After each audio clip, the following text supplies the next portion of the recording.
여러분 안녕하세요. 반갑습니다. 네, 프로 21번째 시간입니다. 오늘은 짧은 단어 2개, ADPKD와 urinary stone 두 가지를 같이 다루도록 하겠습니다. ADPKD는 Autosomal Dominant Polycystic Kidney Disease, 상염색체 우성 다낭성 신장 질환의 준말이죠. 이 질환은 PKD1 또는 PKD2 진에 잘못되어 가지고 생기는 변인데요. 이제 문제가 생기면 이 폴리시스틴이라는 단백질이 합성이 잘 안 된다고 합니다. 그래서 이것 때문에 키드니에 자꾸 손상이 생기고, 그다음에 키드니에 그러니까 시스트가 여러 개 생기는 거고요.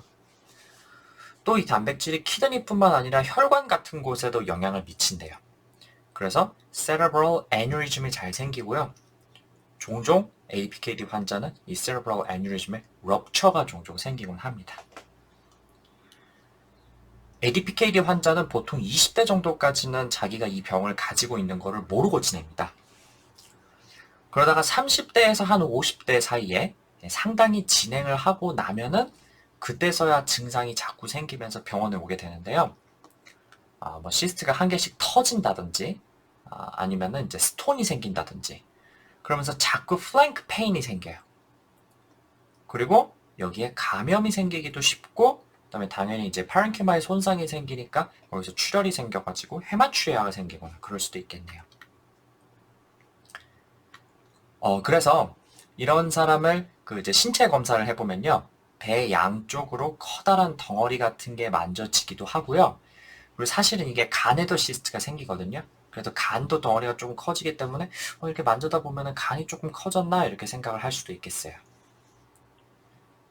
그리고 점점 CKD로 진행하기 때문에 이렇게 되면은 이제 혈압이 높아지겠죠. CKD랑 혈압이랑 서로 이제 연관이 돼 있으니까. 그리고 이제 신장이 정상적으로 생긴 모양이 아니라 시스트 같은 게 여러 군데 다다닥 생기니까 당연히 GFR도 떨어질 거고, 그다음에 소변의 농축도 잘 안 될 거예요. 그래서 뭐 GFR 떨어지니까 이제 당연히 크레아틴 높아지는 CKD가 생길 거고, 그다음에 또 중요한 게 이게 키드니의 주요 기능이 소변 농축이잖아요. 근데 그 소변 농축이 잘 안 되기 때문에 바소프레신이 제대로 기능을 할 수가 없겠죠. 그래서 소변이 많이 나오고 밤에도 소변이 나오는 이제 폴리우리아, 폴리딥시아가 생길 거고요. 이런 거를 뭐라 그러냐면은 네프로제닉 다이아베티스 인시피두스, 네프로제닉 DI다 이렇게 얘기를 합니다. 그리고 이런 시스트는 콩팥에만 생기는 건 아니고요. 간에도 생길 수 있습니다. 다행히도 간 기능에는 큰 부정은 없다고 하지만 어쨌든 시스트가 간에도 생길 수 있다. 그리고 처음 말씀드린 것처럼 혈관에도 영향을 미칠 수 있기 때문에 intracranial aneurysm이 생길 수가 있고요. 또 이게 또 어디가 뭐 뒤집히고 문제가 생기고 하는 게 이제 mitral valve에도 그럴 수가 있고 콜론에도 그럴 수가 있다. 그래서 mitral valve prolapse나 aortic regurgitation, colonic diverticulitis, 그다음에 inguinal hernia, 이런 것들이 조금 더 일반인에 비해서 잘 생긴다고 합니다. 확진을 위해서 할 수 있는 검사는 키드니에 시스트가 여러 개 생긴 거를 직접 확인하는 방법이겠죠. 그래서 이렇게 초음파나 아니면은 CT로 키드니의 멀티플 시스트를 확인할 수가 있고요. 그다음에 여기서는 지금 보이지 않지만 이제 다른 간 같은 데를 보면은 이제 키드니뿐만 아니라 간에도 시스트가 있는 거를 확인을 할 수가 있겠네요. 그 다음에 여기서 좀 기억을 해줬으면 좋겠는 거는 intracranial aneurysm의 가족력이 있는 사람, 예를 들어서 뇌출혈의 가족력이 있다든지 아니면은 가족 중에서 갑자기 쓰러져가지고 사망한 사람이 있다든지 그러면은 이제 정확하게 뭐 때문에 사망했는지를 모르더라도 이 intracranial aneurysm의 럽처를 의심해서 MR angiography, MRA를 찍습니다. 아니면은 뭐 이제 subarachnoid hemorrhage가 있었다. 뭐 그냥 딱 잘라가서 이렇게 돼 있으면은 더더욱 MRI나 아니면 MRA를 찍어야겠죠. 사실은 요즘 이 MRA를 검진 같은 개념으로는 많이 찍잖아요. 그런데 어쨌든 간에 비용이 아직은 상당하기 때문에 교과서적으로는 가족력이 있는 사람만 MRA를 찍어가지고 에뉴리즘을 확인하고 그게 없으면은 굳이 찍을 필요는 없다 이렇게 되어 있습니다. 그래서 만약에 시험에 답이 뭐 MRA를 해야 되냐 말아야 되냐 뭐 이런 식의 나온다면은 그때는 꼭 가족력을 확인해서 의심스러운 가족력, 뇌출혈의 가족력이 의심되면은 그때는 MRI나 MRA를 찍는 거고, 그게 아니면은 굳이 찍을 필요는 없다. 아직까지는 답이 이렇게 나와 있습니다. 병 자체에 대한 치료는 불가능하고 합병증에 대한 대증 치료를 해야 합니다. 고혈압을 철저히 조절하는 것이 가장 중요하고요. 그래야 진행을 늦출 수가 있습니다. 그래서 ACE 이니비터나 아니면 ARBS를 써가지고 혈압을 140에 90 미만으로 낮춰야 합니다. 그리고 이 시스트는 감염이 잘 되기 때문에 만약에 urinary tract infection이 생기면은 치료를 잘 해줘야겠고요. CKD로 진행하면은 CKD 한 매니지먼트, ESRD가 되면은 투석을 한다든지 뭐 이런 것들을 해줘야 되겠습니다.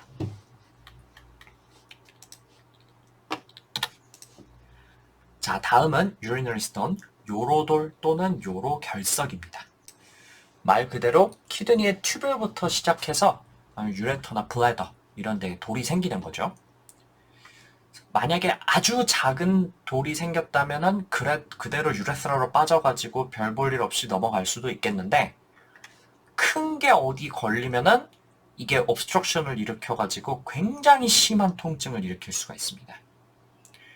그래서 너무 아파가지고 몸을 아주 그냥 비비꼴 정도로 그렇게 아프다 그러는데, 가만히 앉아있지를 못하고 그냥 몸을 계속 이렇게 막 움직여야 되는 그런 통증이 생긴다는 거죠. 그런 거를 writhing pain, 영어로는 뭐 그렇게 발음을 한다고 하는데 제가 지금 맞게 발음을 했는지 잘 모르겠어요. 이제 베베 꼴 정도로 아픈 통증이 있다, 그렇게 얘기를 하고요.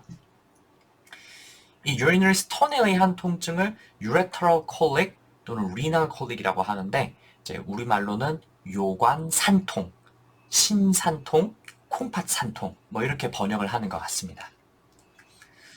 이 통증은 몇 분이나 아니면 몇 시간 간격으로 아주 배를 당기고 찌르는 것 같은 그런 심한 통증이 생기면서 동시에 서해부나 아니면 테스티스로 방사하는 양상이 있다 그러고요.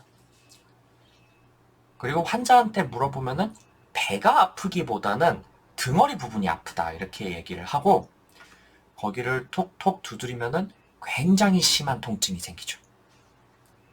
그래서 이거 걸린 사람한테 한번 들어봤는데요. 진짜 이 그 CVA 텐더니스를 피지컬로 확인해야 되는 걸 알고 있는 사람이었어요. 근데도 막상 그걸 당해 보니까 진짜 의사 뺨을 치고 싶을 정도로 아프더라, 그런 얘기를 하더라고요. 그만큼 이게 정말 심한 통증입니다. 그래서 거기에 당연히 요 돌이 그 urinary tract에 손상을 입혀가지고 피를 낼 거니까 헤마추리아를 동반할 수도 있겠네요. 그러면 이런 증상을 호소하는 환자한테서는 당연히 소변 검사와 소변 배양 검사를 해야겠고요. 여기서 눈여겨보실 점은 소변의 pH, 그 다음에 헤마추리아, 요 정도가 이제 소변 검사에서 조금 중요해요. 그리고 뭐 이제 가끔 현미경으로 봤을 때 모양이 뭐 어떻게 생겼다더라 뭐 이런 게 나오기도 하는데, 이게 USMLE 보실 분들은 모양도 알고 계셔야겠어요. 제가 좀 이따 설명드릴게요. 참고로 pH가 acidic하냐 아니면 basic하냐에 따라서 잘 생기는 스톤이 조금 달라요. 근데 보통은 acidic할 때 더 잘 생깁니다. 왜냐하면은 이 칼슘 옥살레이트 스톤이 전체 스톤 중에서 가장 흔한데, 이게 acidic할 때 생길 수가 있거든요. 그래서 요거는 조금 뒤에 설명드리도록 하고요. 뭐 그 외에 보실 만한 거는 이제 녹료나 세균류. 만약에 이게 양성으로 나와가지고 UTI가 있는 걸 확인했다, 그러면 이렇게 감염이 있을 때 잘 생기는 스톤이 바로 스트로바이트 스톤이라는 게 있거든요. 그래서 이런 게 있으면 제 스톤이 혹시 스트로바이트 스톤이 아닐까 이런 생각을 할 수가 있겠네요. 스톤을 확진하려면은 영상검사로 돌의 존재를 확인하면 되겠습니다. 그래서 영상검사가 가장 중요하고 정확한 검사인데, 제일 먼저 하는 검사는 당연히 KUB겠죠. 대부분의 돌은 라디오 오파크, 즉 엑스레이에서 하얗게 나오는 돌이기 때문에 이 KUB에서 확인이 되거든요. 그래서 일단 KUB는 찍고, 그다음에 만약에 스톤이 강력하게 의심되지만 돌이 보이지 않는다. 그렇다면은 라디오 루센트 스톤을 의심해가지고 IVP 이런 거를 찍어볼 수가 있겠네요. 그렇지만 이 IVP는 루틴 테스트는 아닙니다. 자, 그런데 KUB를 제일 먼저 찍긴 찍어요. 왜냐면 시간이 빨리 찍히니까. 그리고 사실 CT 찍을 때도 원래 엑스레이를 한번 딱 찍어놓고 그 다음에 이제 CT 기계를 돌리잖아요. 그래서 그 KUB를 제일 먼저 찍기는 찍는데 이게 스톤을 검사하는데 가장 좋은 검사냐 하면은 그건 아니에요. 그래서 이 문제에서 답을 찍을 때, 이제 시험 문제를 풀 때는요, 답을 찍을 때 그 문제에서 원하는 게 뭔지 잘 확인을 하셔야 돼요. 만약에 이제 그 스톤을 의심할 만한 그런 환자가 왔을 때, next best step이 뭐냐? 이렇게 물어본다면은 저는 사실 답은 KUB가 맞다고 생각해요. 그래서 KUB를 제일 먼저 딱 찍고 금방 찍을 수 있으니까, 그걸 통해가지고 스톤을 확인하면은 바로 치료를 들어가도 되잖아요. 그죠? 그래서 그건 사실 넥스트 베스트 스텝이 맞다고 생각하는데,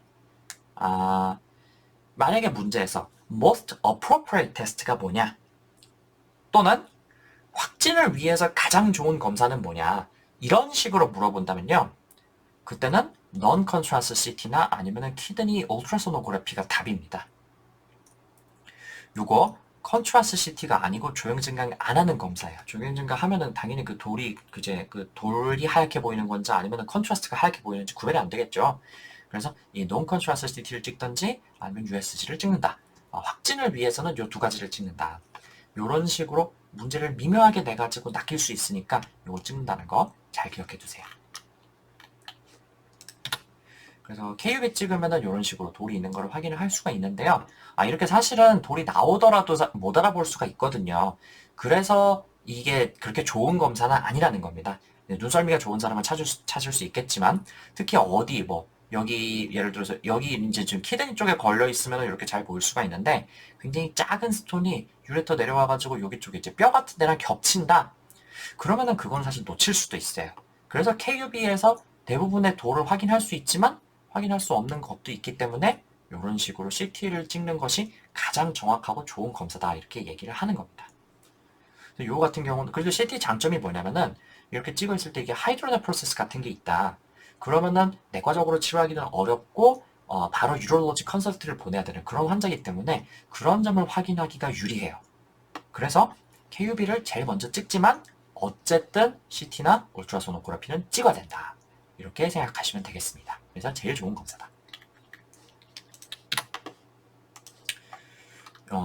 치료는 만약에 크기가 작고 통증을 좀 견딜만 하다. 그러면은 물을 많이 먹고 탐슐로시 같은 알파 블로커를 복용하면서 자연 배출을 기대해 볼 수 있어요. 그렇지만 그게 아니라면 쇠석술 같은 거를 적극적으로 해볼 필요가 있겠네요.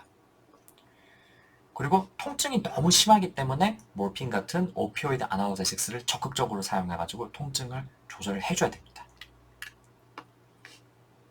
요거 정확한 치료 기준은 좀 보고 가는 게 좋을 것 같아요. 그 스톤이 있는 환자가 왔는데 이거를 내과적으로 치료를 할 수 있을 것인가? 아니면은 유럴로지 컨설트를 무조건 보내야 될 것인가? 그걸 판단을 해야 되는데 유로셉시스가 의심되는 증상. 이게 왜 그러냐면은 그 옵스트럭션이 생기면은 이제 사람 몸에서는 반드시 거기서 인펙션이 생기기가 쉽게 되거든요. 물 같은 게 이렇게 고여 있으면은. 그래서 이게 유리너리 스톤에 의한 옵스트럭션이 있으면은 이게 파이로네프라이티스 같은 게 생길 수도 있고 그 상태에서 sepsis까지 악화되기도 굉장히 쉬워요. 그래서 열이 굉장히 많이 나고 BP가 흔들리고 altered mental status가 있고 WBC가 굉장히 높다. 그러면 이제 sepsis를 의심할 수가 있으니까 그럴 때 당연히 유럴로지 컨설트 보내야 됐고요. 또 AKI가 의심이 된다든지 아니면은 유레터가 완전히 complete obstruction이 되었다든지 그러면은 응급실에서 요거를 내과적으로 바로 해결하기는 어렵기 때문에 유럴로지 컨설트를 내고 유럴로지에서 해결하도록 하는 게 좋겠죠. 참고로요, 이 complete obstruction을 보이기 위해서는 단순히 유레터럴 다일레이션이 있는 정도가 아니라 완전히 소변이 안 나온다. 아니면은 굉장히 현저한 유레터럴 다일레이션이나 하이드로네프로시스가 있다든지 이런 식의 심한 소변을 CT나 US에서 줘야 됩니다. 그냥 유레트럴 다일레이션이 있다 정도 가지고는 complete obstruction이 됐다고 보기는 어렵고요. 뭐 조금 전에 이 사진 봤죠? 이 같은 거 보면 이제 크기도 딱 봐도 크고, 그다음에 굉장히 현저한 유레트럴 다일레이션, 그다음에 하이드로네프로시스를 확인할 수 있잖아요. 이제 이 정도는 돼야 우리가 complete obstruction이 있다. 그래서 유럴로지 보내야 된다. 이렇게 얘기를 할 수가 있겠어요. 그래서 만약 이런 심한 상태는 아니라면은 스톤의 사이즈를 확인합니다. 그래서 스톤의 크기가 10mm 이상으로 크다. 그러면 역시 유럴로지 보내야 되고요. 그 다음에 10mm 이하의 작은 것들은 보통 메디컬 매니지먼트로 해결이 된다 그래요. 근데 사실 이제 10mm면 1cm잖아요. 근데 1cm보다 조금 작다 하면은 생각보다 큰 건데 그런 게 요도를 통해 가지고 소변으로 나온다고 생각하니 좀 무섭네요. 이건 유럴로지가 관여해야 되는 게 아닌지 그렇게 생각이 됩니다. 근데 어쨌든 10mm 이하면은 보통 내과적인 치료로 내보낼 수 있도록 하게 되고요. 하이드레이션을 해가지고 물을 많이 먹고 소변을 많이 나오도록 하고 페인 컨트롤을 적극적으로 하고요. 그 다음에 크기가 5mm 이하면 이제 굉장히 작기 때문에 다른 약을 쓰지 않아도 소변으로 잘 나온다고 하는데 이 크기가 한 6mm 이상으로 좀 크다. 그런 것들은 유레터나 아니면 유레스라를 좀 풀어줘야 이게 밖으로 나오기가 쉽기 때문에 그걸 푸른 약, 알파 블로커, 탐솔로신 아니면 뭐 테라조신 이런 약들을 쓰게 됩니다. 이런 약이 이런 약도 같이 쓸 수 있고, 그다음에 이제 소변량을 굉장히 많이 늘려서 소변을 힘주어서 보도록 유린을 스트레인하도록 이런 식으로 얘기를 해주고요. 만약에 여기서 돌이 잘 배출되면은 좋은 거고, 돌이 잘 배출되지 않고 통증이 지속적으로 굉장히 심하다. 그 다음에 몇 주가 지났는데도 돌이 나오지 않는다. 그렇다면은 유럴로지로 보내봐야겠습니다. 만약에 당장 돌을 깨야 될 것 같다. 그렇다면은 이제 extracorporeal wave lithotripsy, ESWL. 이거 이제 체외 초음파 쇠석술이라고 하죠. 많이 들어보셨을 텐데, 이건 요즘에 굉장히 많이 하고요. 뭐 요걸로 안 될 것 같으면은 직접 내시경으로 접근해가지고 돌을 깨고 그다음에 빼는 방법을 쓸 수도 있고요. 아니면은 피부를 통해 가지고 접근하는 방법도 가능해요. 뭐 세 가지 방법 중에서 뭐 특별히 뭐가 더 낫다 뭐 이런 거는 없고 뭐 있겠죠? 있는데 이제 우리가 그럴까진 몰라도 괜찮을 것 같고요. 요거 한 가지만 좀 기억합시다. 이 체외 충격파 쇠석술은요 임신 시에는 할 수가 없고 다른 방법을 사용해야 된다. 요거 왜 그러냐면은 이 실습 때 요걸 보신 분들은 아마 바로 이해가 되실 텐데요. 이거 할 때 그 시암이라고 아시죠? 그걸로 돌 위치를 보면서 충격파 보대는 위치를 계속 맞춰줘야 되거든요. 근데 그 시암이라고 하는 거는 그 엑스레이를 쏴가지고 위치를 계속 확인하는 방법이잖아요. 근데 이게 한 번 찍는 게 아니고 계속 이렇게 숨을 쉬기 때문에 돌 위치가 움직여요. 그래서 라디에이션이 굉장히 많이 됩니다. 라디에이션 익스포저가 굉장히 많이 됩니다. 임신 시에는 이 방법이 불가능하고요. 내시경 같은 다른 방법을 써야 합니다. 자, 그럼 사실은 여기까지만 알아도 국시 푸는 데는 별 지장은 없는데요. 이 스톤이라는 게 재발이 많기 때문에 이 재발을 막기 위해서 적절한 약물과 식이요법을 해야 될 필요가 있습니다. 근데 이게 또 돌의 종류에 따라 가지고 어떤 식이요법을 할 것이냐, 약을 쓸 것이냐 하는 게 조금 달라요. 그래서 지금부터는 그 요로 돌이 어떤 종류가 있냐, 그리고 각각에 맞춰서 어떤 식이요법이나 약을 쓰는 게 좋을 것이냐, 이거를 좀 보도록 하겠습니다. 유리너리 스톤은 구성 물질에 따라서 5가지로 구별을 할 수가 있습니다. 순서대로 칼슘 옥살레이트, 칼슘 포스페이트, 그다음에 암모니움 마그네슘 포스페이트, 그다음에 유릭 애시드, 그다음에 시스틴 스톤 이렇게 5가지가 있는데요. 이게 흔한 순서대로 이렇게 써놨다 이렇게 생각하시면 되겠습니다. 그럼 하나씩 봅시다. 우선 칼슘 옥살레이트 스톤입니다. 현미경에서 모양은 약간 이렇게 사각형 모양으로 나오는 게 사각형인지 제가 생각하기에는 그 팔면체인데 이런 식으로 나오는 게 아닐까 싶긴 한데 뭐 어쨌든 이제 스퀘어 또는 요게 찍히는 각도에 따라서 envelope 봉투 모양처럼 나오기도 하고 또는 뭐 덤벨 모양처럼 나온다고 하는데 글쎄 이 모양을 봐가지고는 이게 봉투나 덤벨인지는 잘 모르겠어요. 뭐 어쨌든 모양이 대략 이런 식으로 나온다고 합니다. 근데 이제 전체 유리너리 스톤 중에서 칼슘 스톤이 가장 흔한데요. 그 중에서도 칼슘 옥살레이트 스톤, 칼슘과 옥살레이트 이게 둘이 붙어 있는 게 가장 흔하다 그래요. 근데 이 칼슘 옥살레이트 스톤은 acidic pH, 그러니까 소변의 pH가 낮은 것과 연관이 있다 그러고요. 또는 옥살레이트를 많이 섭취하게 되거나 아니면 우리 몸에서 옥살레이트를 많이 만들게 되어서 소변으로 많이 배출을 하는 상황. 대표적으로 에틸렌 글라이콜. 요게 대사가 되면은 요게 이제 대사가 되면 옥살레이트로 대사가 되거든요. 그래서 이게 소변으로 당연히 많이 나올 거고.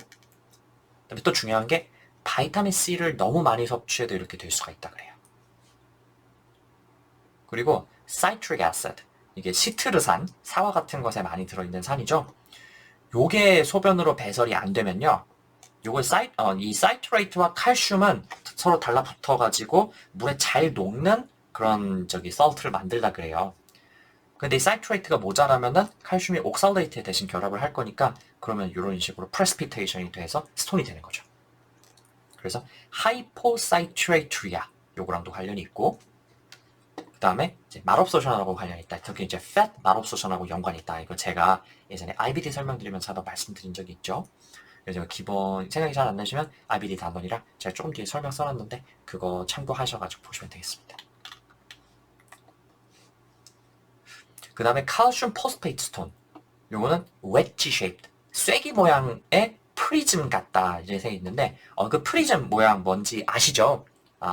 이제 그거를 요거에는 위에는 지금 사진이 없는데 조금 뒤에 사진 보여드릴게요. 그래서 그러니까 마치 이제 프리즘이 길쭉하게 그래서 어디다 쐐기를 박는다 이런 얘기를 하잖아요. 그 쐐기 같은 모양이 된다. 요게 이제 칼슘 포스페이트 스톤의 특징입니다. 역시 흔한 스톤이지만 요거는 칼슘 옥살레이트에 비해서는 조금 덜 흔하다고 되어 있을 거예요. 근데 칼슘 옥살레이트는 acidic pH에서 잘 생기는데 요 칼슘 포스페이트 스톤은 alkaline pH에서 잘 생기는 게 특징입니다. 그 다음은 암모니움 마그네슘 포스페이트인데 요게 그 암모니움 마그네슘 포스페이트를 이게 스트로바이트라고 얘기를 한대요. 요거랑 똑같은 거고 그 다음에 요게 생긴 모양이 사슴뿔 같다 그래서 스택호른 캘큘라이다 이렇게 부르기도 해요. 우리나라 말로는 녹각석 이렇게 얘기하는데 녹이 그 왜 지록위마 뭐 이런 얘기를 하잖아요. 그래서 거기서 말하는 녹이 사슴이란 뜻이고요. 각은 뿔각자 해가지고 사슴뿔이라는 뜻이에요. 그래서 생긴 모양이 사슴뿔 같다 해가지고 녹각석이다 이렇게 부르는 거고요. 요거는 그냥은 생기는 건 아니고 요 프로테우스 그다음에 스타필로코쿠스 사프로파이티쿠스 그다음에 클렙지엘라 여기 사프로파이티쿠스는 있는지는 잘 모르겠고 그냥 프로테우스나 클렙지엘라 이런 것들이 유레이즈라는 효소를 가지고 있어요. 유레이즈. 그래서 이 유레이즈라는 거는 유레아를 분해해가지고 암모니아를 만드는 스톤이에요. 암모니아를 만들어요. 그러면은 암모니아 때문에 소변의 pH가 올라갈 거고요. 그 다음에 그렇게 되면은 이게 마그네슘 포스페이트 이런 거랑 결합을 해가지고 스톤이 될 수 있다 이렇게 돼 있어요. 그런데 이게 키드니 위쪽에 생기면은 이런 식으로 레날 펠비스를 꽉 채워버릴 테니까 이게 마치 사슴뿔 같은 모양이 된다 해서 이렇게 이름을 붙였고요. 조그맣게 생기면은 이렇게 관뚜껑 모양 이게 진짜 관뚜껑 모양인가? 뭐 하여간 이렇게 길쭉하게 생겨가지고 이런 거를 coffin lid shape다. 관뚜껑 모양이다 이렇게 얘기를 합니다. 이거는 전체 스톤의 한 15% 정도가 이렇게 스트로바이트 스톤으로 생길 수가 있다 그래요. 그래서 사진에서 이렇게 커다란 스톤이 나올 수가 있다. 그리고 UTI와 관계가 있다. 이걸 기억해 두시면 좋을 것 같습니다. 다음 유릭 애시드 스톤은 역시 유릭 애시드가 많이 생성되고 배설될 때 그렇게 생길 수가 있겠죠. 요거는 현미경에서 롬보이드 쉐입, 마름모 모양이 되는 게 특징입니다. 역시 acidic pH에서 좀 더 잘 생기고요. 유릭 애시드가 많이 생성되는 때는 대표적으로 세포가 많이 파괴될 때 예를 들어서 몸에 암이 생겼는데 이걸 치료하기 위해서 항암제를 썼다든지 그러면 우리 몸에서 세포가 막 죽을 테니까 그래서 DNA의 대사한 화산물인 유릭 애시드가 많이 생성이 될 거고 하이퍼유라이세미아가 생길 수밖에 없겠죠. 그래서 그게 소변으로 배설이 되면 이제 소변의 농도가 높아져가지고 프레시피테이션이 될 수가 있겠습니다. 뭐 그런 경우도 있고 뭐 디하이드레이션이라든지 하는 경우에는 소변량이 줄잖아요. 역시 이런 경우에도 유릭 애시드가 많이 농축이 돼서 스톤이 생길 수가 있겠습니다. 마지막으로 시스틴 스톤이라는 게 있는데 요거는 보통 사람들은 생기지 않고 이 시스틴이라고 하는 아미노 애시드를 제대로 흡수하지 못하는 유전병이 있는 사람들, 그런 사람들한테만 생기는 겁니다. 요새 병 이름은 시스틴유리아 이렇게 얘기를 하는데 이 시스틴이라고 하는 거는 이제 단백질을 만드는 건 아니지만 우리 몸에 필요한 아미노 애시드예요. 근데 이게 원래 그 프록시멀 컨버전스 튜뷸럴에서 100% 재흡수가 돼야 되는데 그게 잘 되질 않아가지고 소변으로 다 배출이 돼버리니까 스톤이 돼버리는 거죠. 농축이 돼서. 이게 이제 사람한테는 별로 흔하지가 않은데 이게 개한테는 조금 흔한가 봐요. 그래서 검색해보면 사실 이제 저기 뭐야. 수의사, 그런 사람들이 이제 올려놓은 그런 얘기들이 조금 더 많은 좀 희한한 그런 병이네요. 역시 acidic pH에서 잘 생기고요. 현미경에서는 이런 식으로 육각형, 헥사거널 모양을 보이는 게 특징입니다. 요거는 유전병이기 때문에 보통 스톤의 가족력이 있고요. 어릴 때부터 이제 보통 생기고 자꾸 생기고 그 다음에 가족들이 이런 식으로 스톤을 같이 가족력이 있는 경우가 많습니다. 그 다음에 이 시스틴이라고 하는 거를 소변에서 확인하는 방법으로 나이트로프로사이드 테스트라는 게 있어요. 이제 그거 검사를 하면은 빨간색으로 소변이 양성으로 나오는 게 특징입니다. 그래서 사진 모양들을 조금 더 보시면요. 요렇게 사각형 모양으로 생기고 가운데 이렇게 십자가처럼 이렇게 되어 있는 거, 요런 게 칼슘 옥살레이트 스톤이고요. 그다음에 요게 칼슘 포스페이트 크리스탈인데 여기 보시다시피 이렇게 길쭉한 프리즘 같은 모양을 하고 있고요. 이제 그게 길다 해가지고 쐐기, 웨지 모양이다. 이제 웨지 쉐이프드 이렇게 얘기를 하는데 요게 이렇게 이제 하나씩 따로따로 생기는 게 아니고 마치 요 눈꽃송이처럼 하나부터 시작해서 주변으로 퍼져나가는 것 같은 그런 모양을 하고 있대요. 그래서 요거를 이제 로젯 같다, 이제 그렇게 얘기를 하기도 합니다. 그 다음에 요거는 유릭 애시드 스톤인데요. 보시다시피 이렇게 롬보이드 쉐입 이런 모양을 하고 있죠. 약간 마름모 같은 그런 모양을 하고 있고, 요거 보고 육각형이라 그러시면 안 돼요. 모양이 좀 많이 찌그러져 있잖아요. 요거는 롬보이드 쉐입에 가깝다 이렇게 얘기하고, 조금 뒤에 설명드릴 텐데 이게 애기들한테 요런 이제 그 유릭 애시드 스톤이 잘 나오나 봐요. 그래서 이게 소변에 그 오렌지 색깔로 이렇게 보이게 되는데 요런 거를 보고 가끔씩 이제 우리 애가 혈뇨를 봤다 이런 식으로 올 수가 있습니다. 이렇게 명백하게 오렌지색인 그거는 이제 그 유릭 애시드 스톤이 이렇게 나와가지고 이렇게 되는 거다 이렇게 돼 있고요. 요거는 시스틴 유리아죠. 보시다시피 완전한 육각형의 모양을 하고 있습니다. 그래서 요거를 시스틴 크리스탈이다 이렇게 얘기를 하고, 마지막으로 녹각성. 보시다시피 이렇게 그 길쭉한 커핀 리드, 관뚜껑 같은 그런 모양을 하고 있고요. 요거는 굉장히 빨리 크지막하게 생기는 게 특징이에요. 이런 식으로 KUB에서 큼지막하게 된 스톤을 확인을 할 수가 있고요. 여기 보시면은 거기를 이렇게 꽉 채워가지고 마치 사슴뿔 같은 모양을 하고 있다. 이런 거를 녹각성, 그 스태그론 캘큘라이다 이렇게 얘기를 할 수가 있겠습니다. 자, 그러면 각각에 맞춰서 어떤 식이요법이나 약제를 사용할지 보도록 합시다. 우선 하이퍼칼시유리아, 소변으로 칼슘이 많이 나오는 경우. 칼슘 스톤이 생기지 않으려면은 그럼 칼슘 섭취량을 무조건 줄여야 된다 이렇게 생각을 하실 수가 있는데요. 많이 먹는 건 안 좋지만 너무 적게 먹어도 안 좋아요. 그래서 칼슘 스톤을 막기 위해서 저칼슘 시기를 해야 된다, 이거는 좋지 않아요. 칼슘 너무 적게 먹으면 그리고 카디오바스큘라 리스크 팩터가 되거든요. 그래서 너무 적게 먹으면 안 되고요. 적당하게 먹는 게 제일 좋습니다. 이거 왜 그러냐면요. 우리가 먹는 음식에는 칼슘도 들어있고 옥살레이트도 들어있어요. 그런데 얘네들은 이제 그냥 흡수가 될 수도 있지만은 이것들이 GI 트랙에서 서로 결합을 할 수가 있거든요. 그럼 칼슘 옥살레이트 스톤이 그 유리너리 트랙에서 생기는 게 아니라 GI 트랙에서 생긴다고 생각할 수가 있는 거죠. 근데 이렇게 결합한 칼슘 옥살레이트는 우리 몸을 흡수가 안 돼요. 그렇다면 옥살레이트를 흡수하지 못하기 때문에 그걸 소변으로 내보낼 일도 없겠죠? 그래서 적당한 수준의 칼슘을 먹어야 옥살레이트가 우리 몸으로 흡수되지 않도록 할 수가 있다. 그래서 칼슘 옥살레이트 스톤을 덜 생기게 만들 수 있다. 이렇게 얘기를 할 수가 있겠네요. 그래서 적당한 정도의 칼슘을 먹어야 칼슘 스톤이 생기지 않는 것이고, 너무 많이 또는 너무 적게 먹는 거는 오히려 스톤이 잘 생기게 된다는 겁니다. 참고로 말씀드리면은 권장 칼슘 섭취량은 하루 1000mg이거든요. 근데 우리나라 사람은 평균이 480mg입니다. 왜냐면은 이제 칼슘이 풍부한 음식들, 뭐 유제품이라든지 이런 걸 많이 먹지 않기 때문에 그래요. 그래서 우리나라 사람은요, 특별히 빵, 우유, 치즈 이런 거를 많이 먹는 사람이 아니라면은 칼슘을 하루에 한 500mg 정도는 추가로 보충하는 게 좋다고 되어 있습니다. 근데 이 경우에는 권장량이 어느 정도인지는 잘 모르겠네요. 어쨌든 적당한 정도의 칼슘을 먹는 게 중요하고요.